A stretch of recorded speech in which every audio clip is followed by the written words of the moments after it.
जगद्धात्री यानी वो जो इस जगत को धारण करती है। राजसिक दुर्गा और तामसिक काली के बाद हेमंत ऋतु में जिस देवी की पूजा की जाती है वह है देवी जगद्धात्री, जो शांति, संयम और शक्ति की प्रतीक है। पुराणों और तंत्रों के अनुसार देवी जगद्धात्री दुर्गा का ही एक रूप है। उपनिषदों में उनका नाम उमा हेमवती बताया गया है। कात्यायनी तंत्र में लिखा है कि कार्तिक शुक्ल नवमी के दिन उनका आविर्भाव हुआ था। कथा है कि जब महिषासुर वध के बाद देवता अपनी विजय पर गर्व करने लगे तो वे यह भूल गए कि उनकी शक्ति स्वयं माँ दुर्गा से ही आई थी। उनके इस अहंकार को मिटाने के लिए माँ ने जगद्धात्री रूप धारण किया, ताकि यह संदेश दिया जा सके कि सच्ची शक्ति नम्रता में है, अहंकार में नहीं।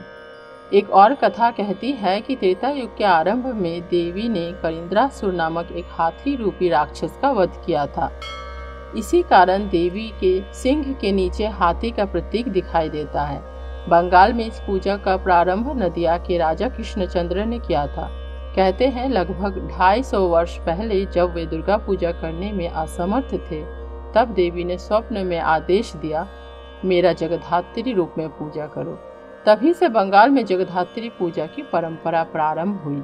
हालांकि 500 वर्ष पुराने ग्रंथों और मंदिरों की दीवारों पर देवी का उल्लेख मिलते हैं, जो यह बताते हैं कि यह पूजा प्राचीन काल से ही चली आ रही है। दुर्गा पूजा की तरह ही जगद्धात्री पूजा में भी षोडशोपचार विधि, पुष्पांजलि, होम और संध्या आरती होती है, लेकिन इसमें नवपत्रिका की परंपरा नहीं होती।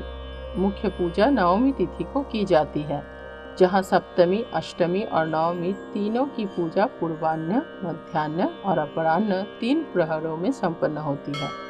इसके बाद होता है होम, आरती और फिर मां का दर्पण विसर्जन, जहां भक्त अपने हृदय में देवी की ज्योति को बसाते हैं।